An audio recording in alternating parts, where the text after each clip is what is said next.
10 বছর জেল খেটে জেল থেকে বের হলাম। ভেবেছিলাম বাসার সবাই আমাকে আজকে নিতে আসবে, কিন্তু কেউ আমাকে নিতে আসেনি। মনে অনেক কষ্ট চাপা রেখে বাস স্ট্যান্ডের দিকে যেতে লাগলাম। সামনে দেখলাম একটা মামা শাড়ি কাপড় বেচতেছে, তখন মামার ঠিক একটা শাড়ি কিনে নিলাম। তারপরে বাস স্ট্যান্ডে গিয়ে বাসের টিকিট কেটে বাসে উঠে পড়লাম। বাস যেতে লাগলো বাসের গন্তব্যই। বাসের সিটে বসে মনের অজান্তেই কিছুক্ষণ পর কান্না করে ফেলি। তখন মনের অজান্তেই কখন কান্না করতে করতে বাসের সিটেই ঘুমিয়ে পড়ি। প্রায় আধা ঘন্টা পরে বাসের হেল্পার বলে উঠে যে যারা কুষ্টিয়ায় নামতে চান নেমে পড়ুন। তারপরে বাসে থেকে নেমে পড়ি ঘুম চোখে। পাশে দেখি একটা রিক্সাওয়ালা মামা। তারপরে মামাকে বলি, মামা যাবেন পাশের গ্রামে? মামা বলে, যাবো, এই গ্রামেই তো আমার বাসা, চলো যাই। রিক্সাওয়ালা মামা আমাকে বলে ওঠে, তুমি কোথায় যাচ্ছ? আমি বলি, আমার নিজের বাসায় যাচ্ছি। তখন মামা বললো যে তোমার বাবার নাম কি? বাবার নাম আমি বললাম। তখন রিক্সাওয়ালা মামা বলে, তুমি সেই সন্তান যে কিনা নিজের বাবাকে মেরে ফেলছো? তখন মামাকে বললাম, মামা যা ভাবার ভাবতে পারেন, যেদিন সত্যটা জানতে পারবেন না সেদিন আপনারা অবাক হবেন। তখন রিক্সাওয়ালা মামা বলে, জানি জানি তুমি কেমন সন্তান। আমি বললাম, আচ্ছা ঠিক আছে মামা, যা ভাবার ভাবেন। তখন মামাকে আমি বলি, মামা গ্রামটা অনেক চেঞ্জ হয়ে গেছে তাই না? তখন মামা বললো,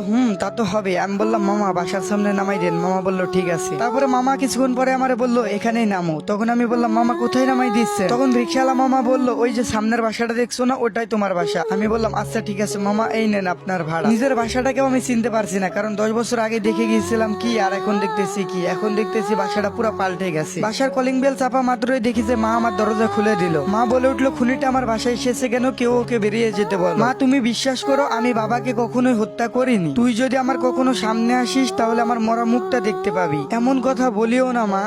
আজ অন্তত পক্ষে একবার তোমার এই সন্তানকে বুকে জড়িয়ে নাও। তোর স্থান কোথাও নেই আর তোর স্থান কোথাও হবেও না। আকাশ এই খুনিটাকে এখনই বাসায় থেকে বের করে দে। আচ্ছা ঠিক আছে মা, আমি দেখতেছি। তখন হাসান উঠে বলল, ভাইয়া বিশ্বাস করো, আমি আব্বুকে কখনোই হত্যা করিনি। আকাশ উঠে বলল, তুই বাবার নাম মুখে নিবি না। তোর মতো সন্তান যেন কোনো বাবা মায়ের ঘরে জন্ম না নেয়। তখন হাসান বলে উঠলো, ভাইয়া তুমিও আমাকে বিশ্বাস করতেছো না? তুমিও আমাকে এই কথা বলতেছো? জানো ভাইয়া, এই 10টা বছর আমি ঘুমাইতে পারি নাই। ভাতের সাথে চোখের জল মিশিয়ে খাইছি শুধুমাত্র এই অপবাদের জন্য। আকাশ তখন অনেক জোরে হেসে বলল, নিজের বাবাকে নিজেই হত্যা করে দোষী হয়ে 10 বছর জেল খাটলি, আবার বলতেছিস মিথ্যা অপবাদ দেওয়া হয়েছে? তখন হাসান বলে উঠলো, হ্যাঁ মিথ্যা অপবাদ দেওয়া হয়েছে। আকাশ তখন উঠলো, অথচ জানি না এখন এই মুহূর্তে তুই বাসা থেকে বের হয়ে যাবি। তখন হাসান বলে উঠলো, আমি কোথায় যাব ভাইয়া? তোমরা ছাড়া তো আমার কেউ নাই। কোথায় যাব, কি খাবো, কি করবো ভাইয়া? আরে বাসা ছাড়াও আমার কোনো জায়গা নাই। আকাশ বলে উঠলো, অত কিছু জানি না, তুই এখনই বাসা থেকে বের হয়ে যাবি নাকি ঘাড় ধাক্কা দিয়ে বের করে দিব? এই কথাটা দূর থেকে হাসান ও আকাশের মা শুনতেছিল।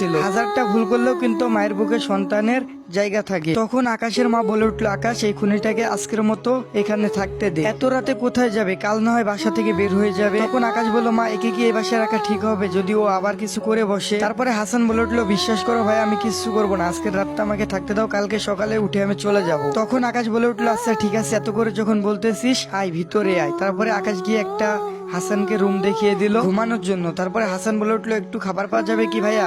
অনেক ক্ষুধা পাইছি। তখন আকাশ বলে উঠলো, তোর এই বাসাতে খাবার খাওয়া হারাম। যদি আরেকটা কথা বলিস তাহলে তোর ঘাড় ধাক্কা দিয়ে বাসা থেকে এখনই বের করে দেবো। তখন হাসান বলে উঠলো, আচ্ছা ভাইয়া খাবার লাগবে না, ঘুমাই। ঠিক রাত 3টা বাজে একটা চিৎকারের শব্দ হয়ে উঠলো। বলে উঠলো, বাঁচাও বাঁচাও, প্লিজ কেউ আমাকে বাঁচাও, প্লিজ প্লিজ কেউ আমাকে বাঁচাও। এমন শব্দ শুনে সবাই বাইরে এসে দেখে হাসান কাজের মেয়ের আয়েশার ব্লাউজের ফিতা খোলা। এমন দেখে আকাশের পায়ের রক্ত মাথায় উঠে গেল। তখন আকাশ বলে উঠলো, কি হয়েছে আয়েশা, তুমি এত কান্নাকাটি করতেছো, কি ব্যাপার? তখন আয়েশা বলে উঠলো, স্যার আমাকে প্লিজ বাঁচান। আপনার ভাই আমার সাথে শারীরিক সম্পর্ক করতে চাইছে, কিন্তু আমি রাজি না থাকায় আপনার ভাই আমার সাথে জোরাজুরি করতে চাইছে। তখন হাসান বলে উঠলো, এই মেয়ে তুমি এত মিথ্যা কথা বলতেছো কেন? তুমি তো আমার রুমে এসে কান্নাকাটি করতেছো। আর বলে উঠলো, তুমি আমাকে ফাঁসাইতে চাইতেছো। তখন আকাশ বলে উঠলো, হাসান একদম চুপ করে থাক, নাহলে তোরে কিন্তু একবারে অবস্থা খারাপ করে ফেলবো। আয়েশা কেমন মেয়ে আর কতটা ভালো মেয়ে সবাই জানে, ওর মতো মেয়েই হয় না গ্রামের মধ্যে। আর তুই কেমন এটা গ্রামের সবাই জানে। আর ঠিক তখনই হাসানের মা আর আকাশের মা ওইখানে চলে আসে। তারপরে বলে, আকাশ কি হয়েছে আর আয়েশা তুই কান্না করতেছিস কেন? তখন হাসান বলে উঠলো, খালা আমি আপনাদের বাসায় আর কাজ করবো না, আপনার ছোট ছেলে আমাকে ধর্ষণ করতে চাইছিল। তখন আকাশের মা বলে উঠলো, আয়েশা তুই এসব কি বলতেছিস? তখন আকাশ বলে উঠলো, হ্যাঁ মা, ও যা বলতেছে সব সত্যি বলতেছে। আমি বুঝে গেছি মা, হাসান কি চায়? হাসান চায় আমাদের এই সমাজে মান সম্মান সব ধুলোয় মিশে যায়। তারপরে হাসানের মা আর কিছু জানতে না চেয়ে হাসানের কাছে এসে 2 গালে থাপ্পড় দিয়ে গাল দুটোকে একেবারে লাল করে ফেলে এবং হাসানের চোখ দিয়ে পানি বেরিয়ে আসে। তারপরে বলে উঠে, তোর মতো কুলাঙ্গার সন্তান এই পেটে ধরে করছিলাম, বিশ্বাস হচ্ছে না। নিজের বাবাকে তো 10 বছর আগে একেবারে খেয়ে ফেলেছিস, এখন আবার আরেকজনকে খাইতে চাইছিস, আর কতজনকে খাবি? তখন হাসান বলে উঠলো, বিশ্বাস করো মা, তোমার কসম, আমাকে এখানে ফাঁসানো হচ্ছে। তখন হাসানের মা বলে উঠলো, ওই মুখে আমার নাম নিবি না, আর